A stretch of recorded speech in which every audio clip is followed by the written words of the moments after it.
Goddag, og velkommen til min fremlæggelse om rensningsanlægget.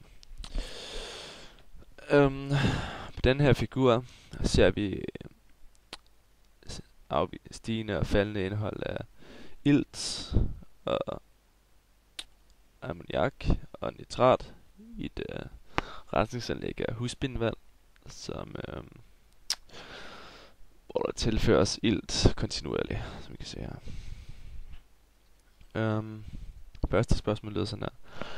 Analyser og forklare kogeforløbet af nitrat og ammoniakkoncentrationen på figuren.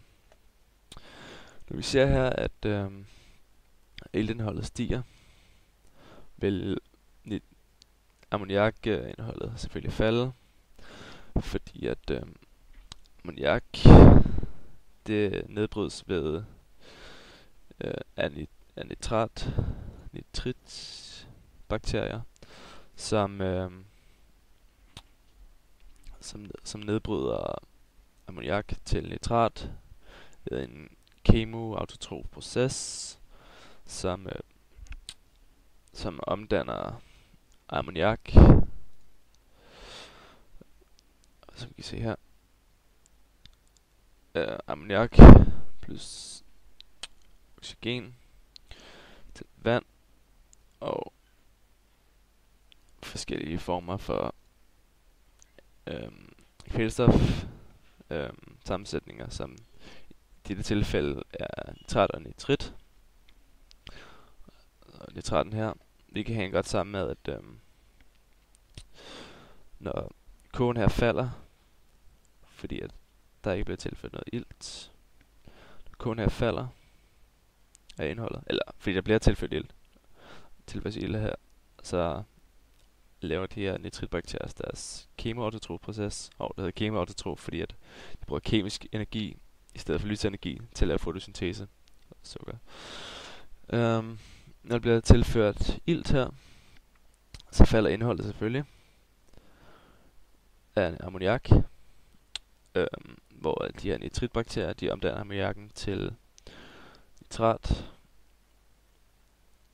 Her, så kan vi se, at der bliver tilført ilt. Den falder, og nitraten stiger. Yes, sammenhængen mellem at ilten falder og nitraten falder, det er simpelthen at denitrifikationsprocessen, som den hedder,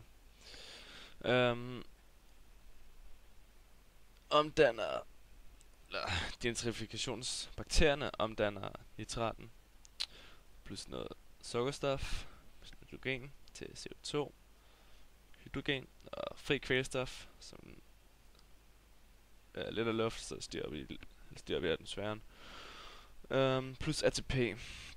Så den her respirationsproces, den kræver så nitrat i stedet for oxygen, hvilket gør, at de her bakterier, de kan leve under anaerobe forhold,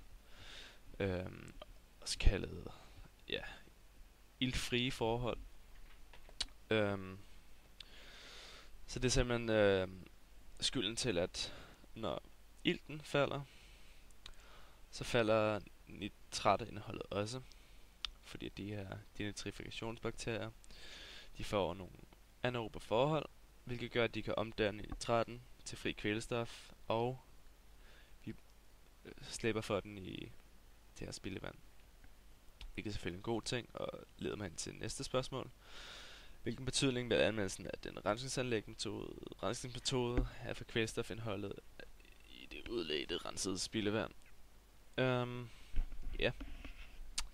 Det vil så være kvælstoffrit, fordi at vi slipper fri for vores, eller ikke helt frit, men nogenlunde frit.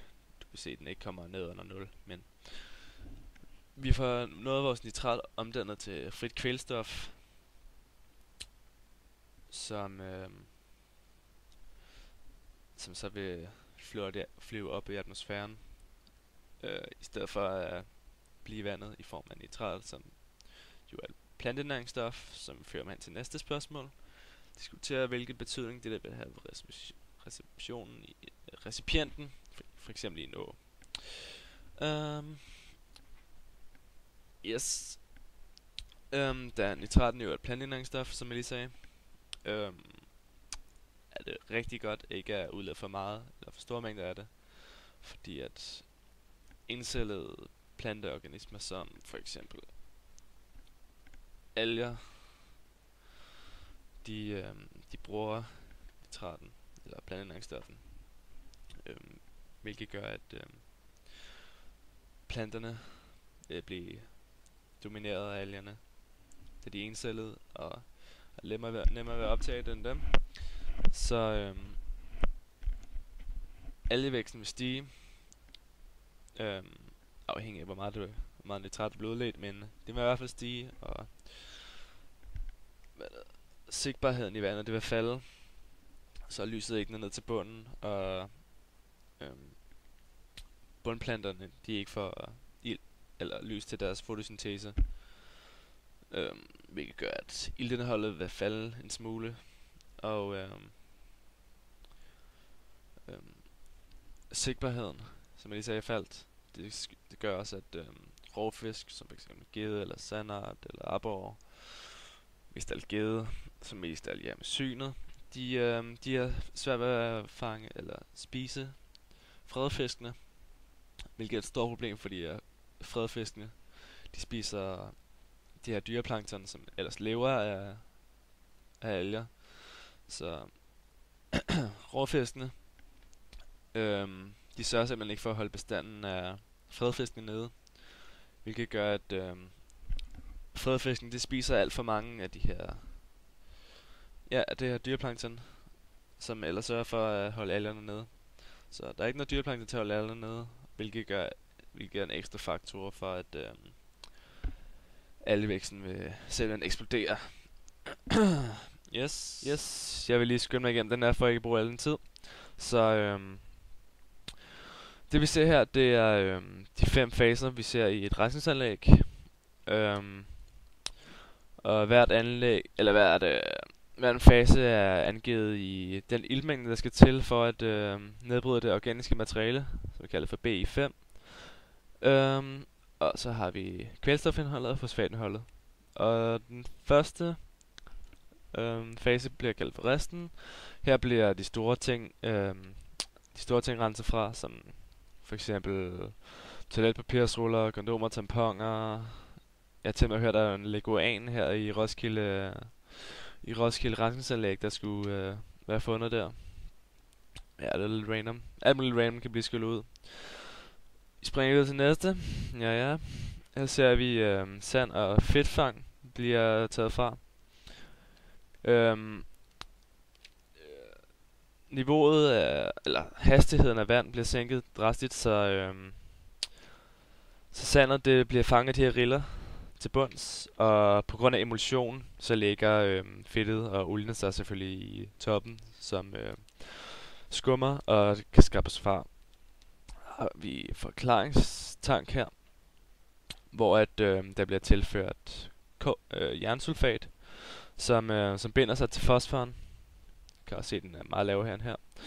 Så binder sig til fosforen og får den til at synke til bunds, hvor alle de her bakterier så ligger sig og nedbryder dem, som så bliver en samlet masse, som vi dræner fra og bruger som slam, hvilket er god biogas og gødning. Luftningstank, det har jeg forklaret før, pretty much. Vi har kvælstof, der især bliver taget fra. Og så har vi iltmængden, der skal ikke bruge særlig med ilt her. Der er det anaerobe forhold. Og så har vi den sidste efterklangstank, hvor alle de rester igen bliver taget fra. Som i forklangstanken. Hvor til sidste jernsulfat bliver taget ind. Yes. Det bliver tilført, vil jeg nok hellere sige. Bliver tilført. Og det sidste slam ligger sig på bunden. Og det bruger vi så til, igen, biogas og gødning. Det var det.